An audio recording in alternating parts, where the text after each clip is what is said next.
ahead of the game. Hi, I'm Kelsa Dickey, the CEO of the Financial Coach Academy and my financial coaching business, Fiscal Fitness Phoenix. My coaching journey began more than a decade ago with me helping people for free from my dining room table. What was once a little business of mine has grown into a 7-figure company that employs a team of people. My goal is simple, to help you fall more and more in love with financial coaching. I believe financial coaching is the most rewarding way to make a living. If you are an aspiring financial coach or have been coaching for years, I'm here to help you create a business you love that gets your clients massive results. Let's get to it. Hey, Coach. Welcome to episode 27 of the Financial Coach Academy podcast. Today, we're going to be talking about the stages of learning. But before I do that, we actually have a visual that will help to guide today's conversation and today's episode. We are going to be discussing the 4 stages of competency, also known as the 4 stages of learning or acquiring a new skill. And as I was preparing notes for this episode, I really felt like a visual representation was going to be needed in order to really make this sink in. So if you would like that visual, please take just a second from your phone or your computer, go to financialcoachacademy.com/stages of learning. financialcoachacademy.com/stages of learning and get that guide, have it in front of you. That way, as we're talking about this, it is crystal clear what I'm talking about. Before we dive into the stages of learning, I want to read a review that was left on Apple Podcasts for the Financial Coach Academy podcast. This was left by Jamberly. I love that name, Jamberly. Kelsa is a wealth of knowledge. I love gaining new insights every time I listen. Her Financial Coach Academy is gold. I highly recommend anything Kelsa puts out. Thank you so much, Jamberly. I appreciate you being a listener and also for leaving a rating. I really appreciate it. All right, so let's dive into the stages of learning. Like I said, also called the 4 stages of competency, the 4 stages of learning or acquiring a new skill. This comes from psychology. So feel free to Google any of those terms and do your own deep dive if this is a topic that really interests you. The learning model relates to the psychological state involved in progressing from incompetence to competence in a particular skill, like managing your money better, right? So here's the purpose. Why are we talking about this? Why is it important for you to know this? And there are 4 main reasons for that. The first is that it's important to let clients know that forming new habits may be hard at first, but with consistent actions and repetition, things get easier because they become more skilled and competent. That this is a normal journey for all of us as humans. Number 2, once you know these stages, it's easier to see how to lead people through their growth and change with examples from your own real life experiences. Number 3, you are going to be experiencing this growth yourself. So this is great awareness for you to have, Coach. And number 4, I think that this actually helps us to create triggers in our marketing that allow clients to realize that they have a need for financial coaching. I'm going to talk about that a little bit more in just a little bit. So the 4 stages, if you downloaded the guide, you will see that they are unconscious incompetence. That is number 1. If you need to write that down, if you don't have it in front of you, the first one is unconscious incompetence. Stage 2 is conscious incompetence. Conscious incompetence. I will not be able to say any of these fast. Stage 3 is conscious competence. Conscious competence. And stage 4 is unconscious competence. Unconscious competence. Okay. You cannot skip any of these stages. That is the first thing that I want you to know. You must experience each one when you are learning something new.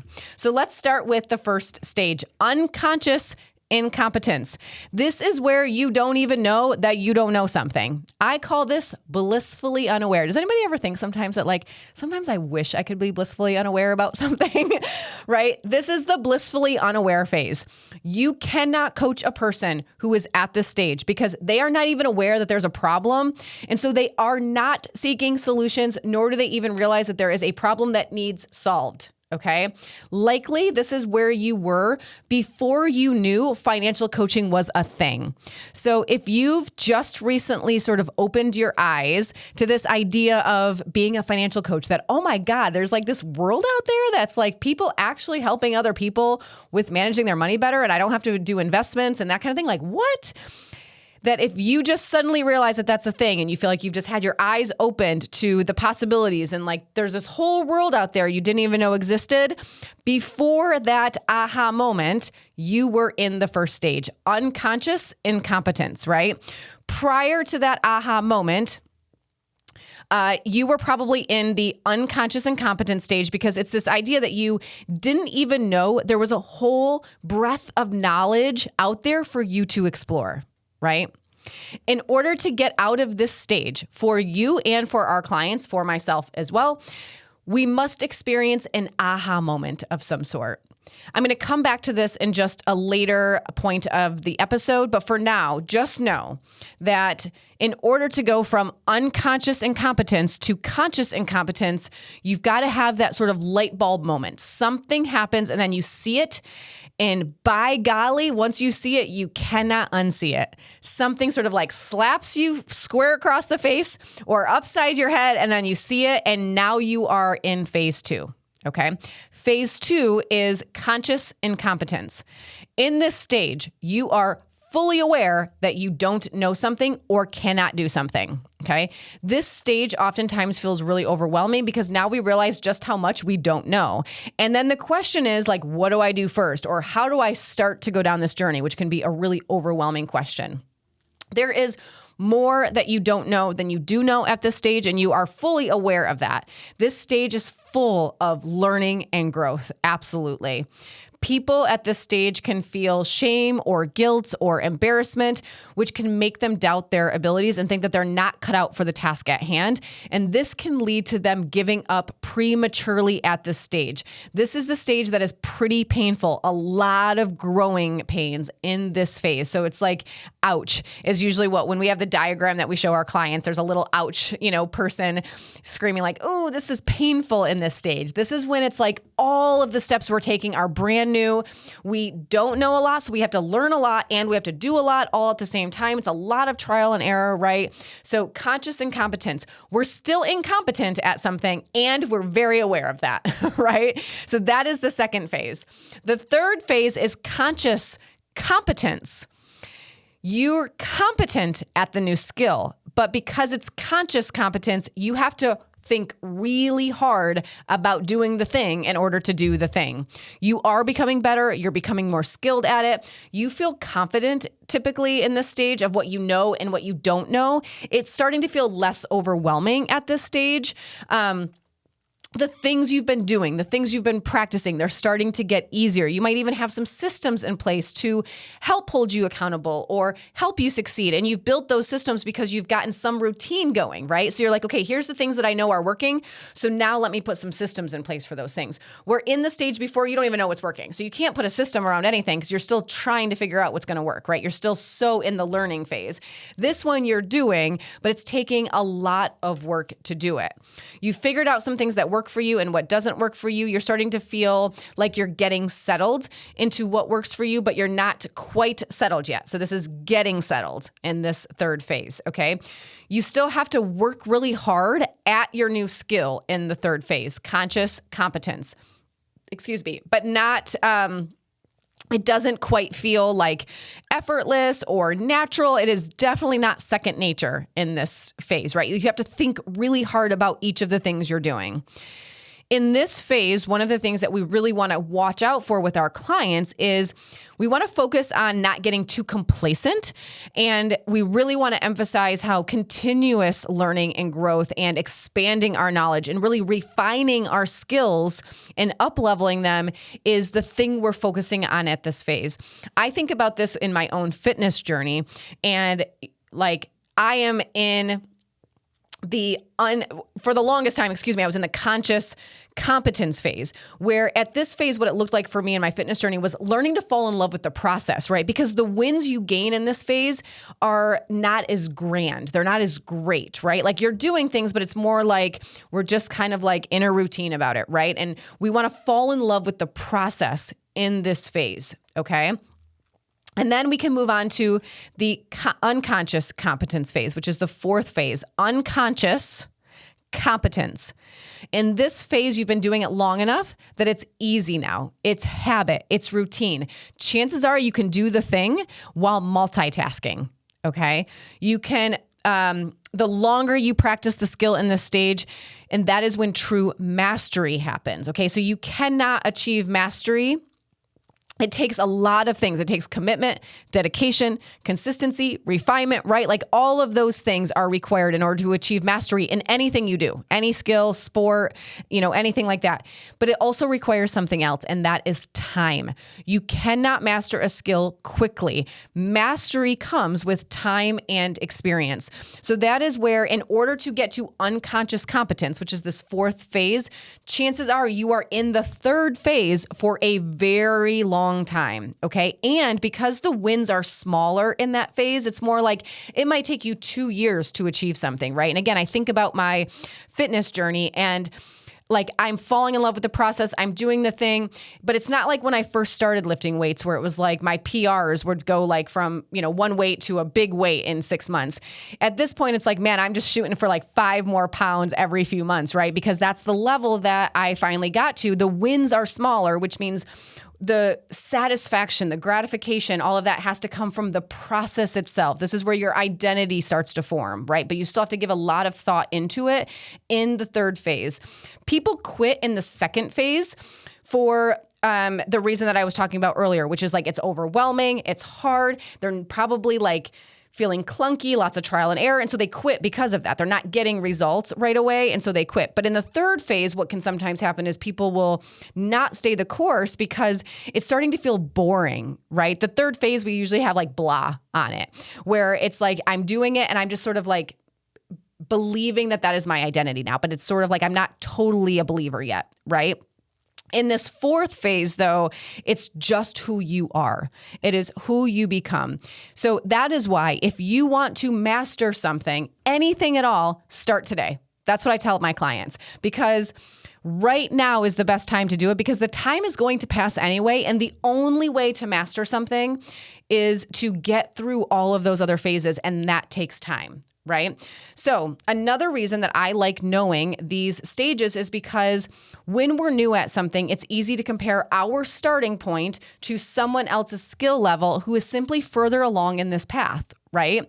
So don't compare. If you're in that one of those beginning stages as a financial coach, don't compare what you're able to do now to what somebody who has been doing it for a long time and has gained that time and experience, right? If anything, give yourself that permission to be like, they're showing me what's possible. If I keep at this like they've kept at it, look where I'm going to be, right? Like that is my future. That's what I want you to think about. So how does this apply to your marketing as well? Remember back to that first phase when I talked about how you go from being blissfully unaware, you've got to experience some aha moment in order to, create that trigger. We can hopefully try and create that trigger for our clients so that they at least start their journey. Me, your content, our messaging, that can be the thing that creates an aha moment for someone. That's the person who messages you and says something like, I saw your post. It's exactly me. I'm not okay with it anymore. Let's get going, right? Like one post is just the thing that does it, right? They just had their aha moment. That's what they just experienced. And now they're probably completely overwhelmed, coach. That's probably where they're at, right? That we know that they are in that second phase. They're not sure what to do with all of the information that's out there, and they really need help sorting through all of it. Let's see. Yeah, so we might be feeling differently at that stage than what you and I feel when we are at more of a mastery level with our finances, right? Like I think about the things I do with my money and the things I've been doing for years and years and years. And like, I just do them. I don't have to like convince myself I should do them. I don't have to motivate myself to do them. I don't have to give myself a pep talk beforehand, right? It is just what I do. It is part of my routine. And when you get to that stage with your money coach, what I want you to be really careful of is that you don't lose sight of what it feels like when you're first starting something, when you're first learning a new skill. This is one of the reasons I believe that as coaches, let's continue to expand our skill set in other areas of our life. Not because that one area will directly relate to our business, but because it helps us to remember what it's like to be new at something, right? And to learn something new and to be like needing to rely on another person to tell us what they know and to share their experiences with us and share their knowledge with us and to sort of be a learner, right? And like when it comes to money, you might not feel that way, but your clients do. And so by sort of expanding your own skill set and learning new things, you're able to relate to that so much better.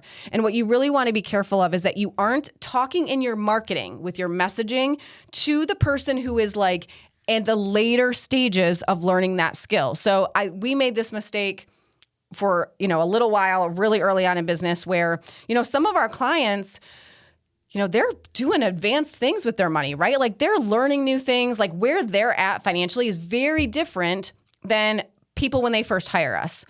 And we, especially me, a lot of my clients were at that stage for a while. I wasn't taking new clients anymore. And so when I would go live on my Instagram or if I would go do a podcast episode back in the day, those were the conversations that were like front and center for me, were these more advanced stages of money skills. And so I would start talking about those things.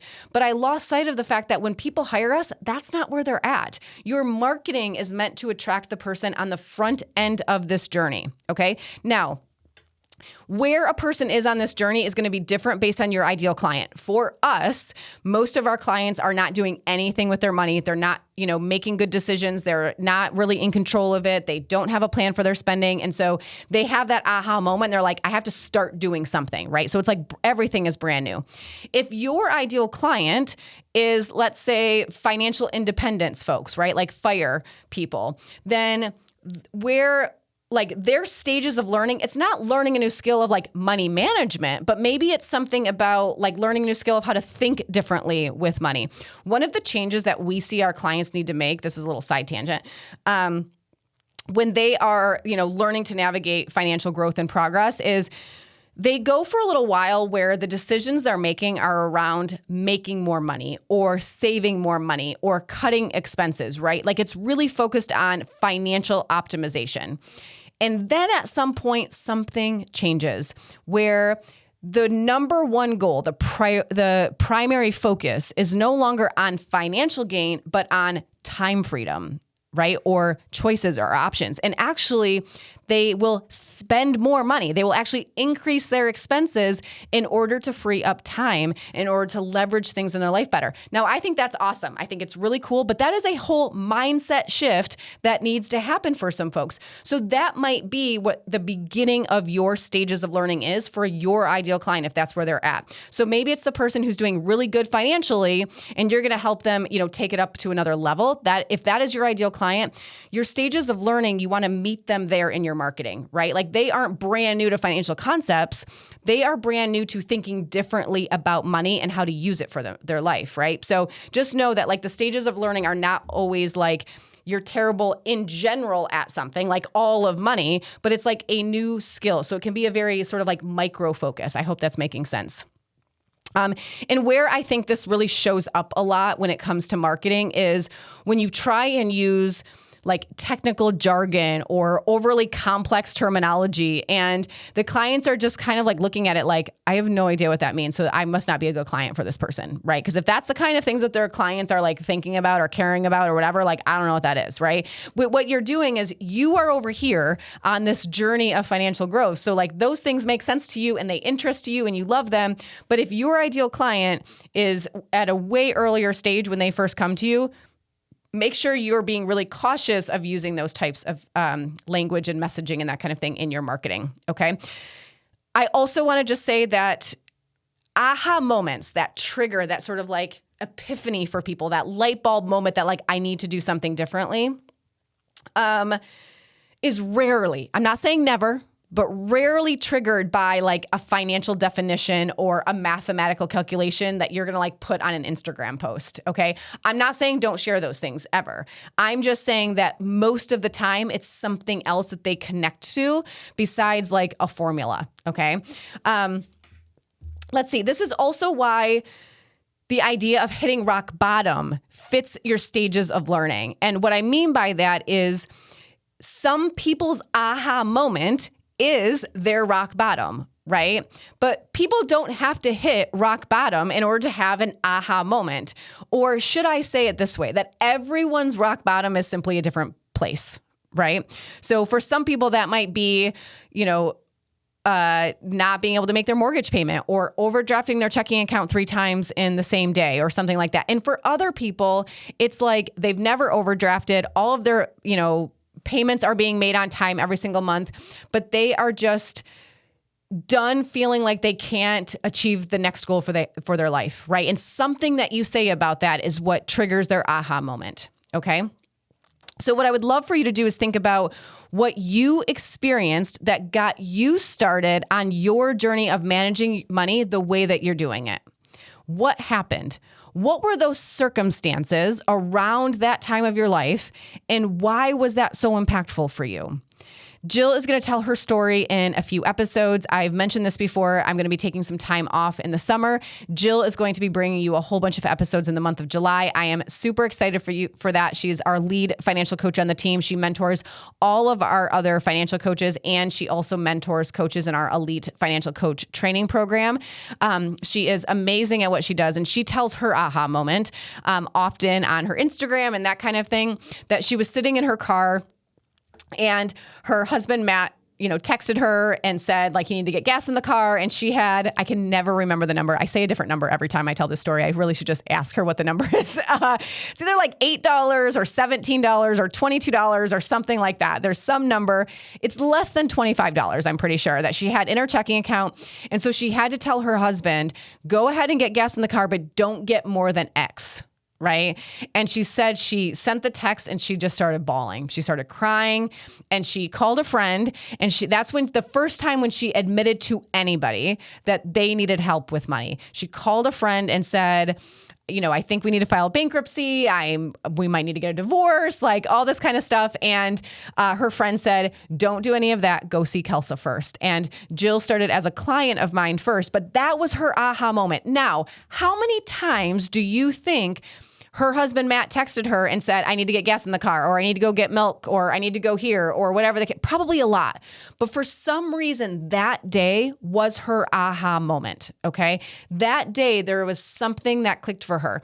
And this is where you can't control whether a client experiences an aha moment or not. All you can do is keep putting your messaging out there and keep trying, right? But you could post the same thing every single month, and then one month it just hits the person finally. And this is because it's oftentimes not just one piece of content that does it, although sometimes that is the case.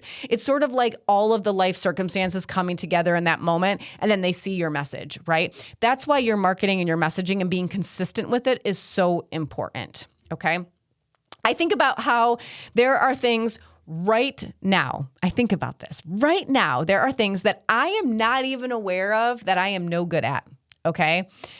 Right now, there is something that I don't realize, that I don't know, and I am totally fine with that right now. But I think it's super cool. Like, I have unconscious incompetence in some part of life, and I'm not even aware of it right now. Right? Just recently, I went through these stages of learning myself in our business. And I'm just going to tell you this quick story as we wrap up this episode. This just happened in the last couple of months.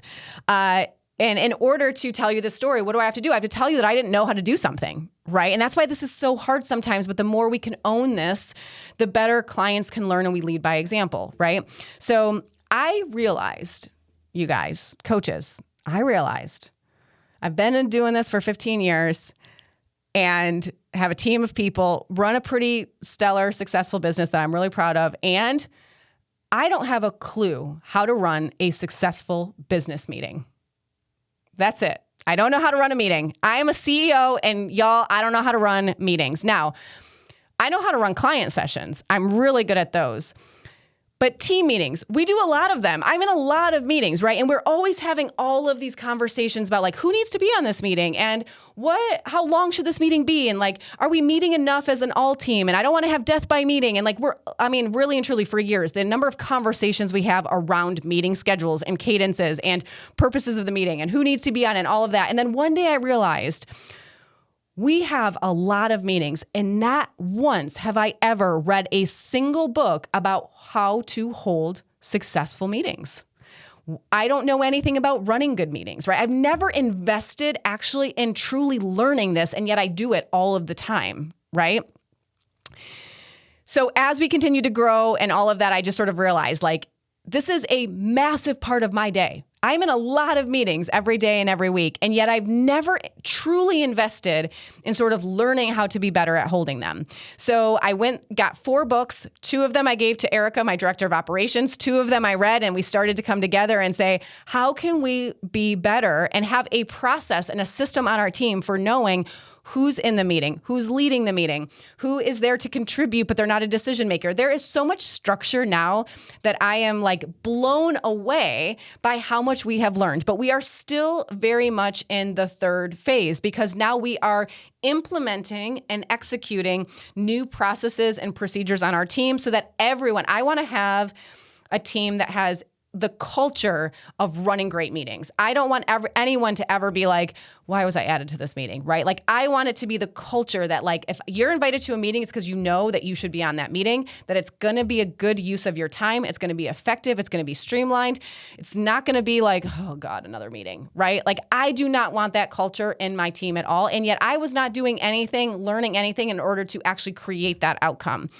So now we were in that ouch phase of like learning and realizing like, oh my God, like I've never actually invested anything into being better at this, right? To being skilled at this, right?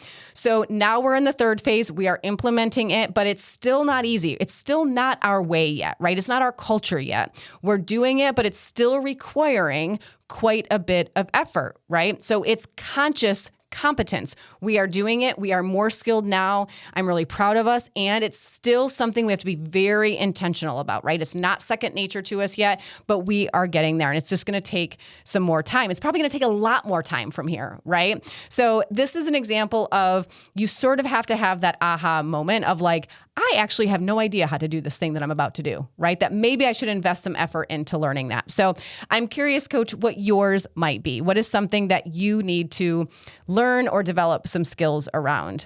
Coaching is all about figuring out what you think of something and how that is impacting how you feel and the actions you take. In order to honor the coaching philosophy, I like to end every episode with a question for you to reflect and ponder for yourself. The purpose is to deepen your awareness or help you gain clarity on the episode topic. It also creates the opportunity for you to share your thoughts with me and other financial coaches. So let's get the discussion going. I'd love to hear from you. If you are watching on YouTube, drop me a comment with your answer to today's question. And if you're joining the conversation in our free community for financial coaches on Facebook, Financial Coaches Unite, go ahead and comment there and let me know what your thoughts are to this question. Which stage of financial coaching are you in? So of these 4 stages, where would you put yourself when it comes to your skills as a financial coach? Next episode, we're going to talk about why aren't you getting more clients? What is going on? I can't wait to chat with you about that. I believe financial coaching is the best and most rewarding way to make a living. I truly love what I do. If you're ready to learn and see how to become a profitable, successful financial coach, hop on over to financialcoachacademy.com to learn more about our online courses, free trainings, and our events. As always, I would love to hear from you too. If you have any questions for this podcast or any thoughts you want us to know, please submit them at financialcoachacademy.com/podcast. And if you loved this episode, please subscribe and leave me a rating on Apple Podcasts. It would mean the world to me. I will see you next week, Coach.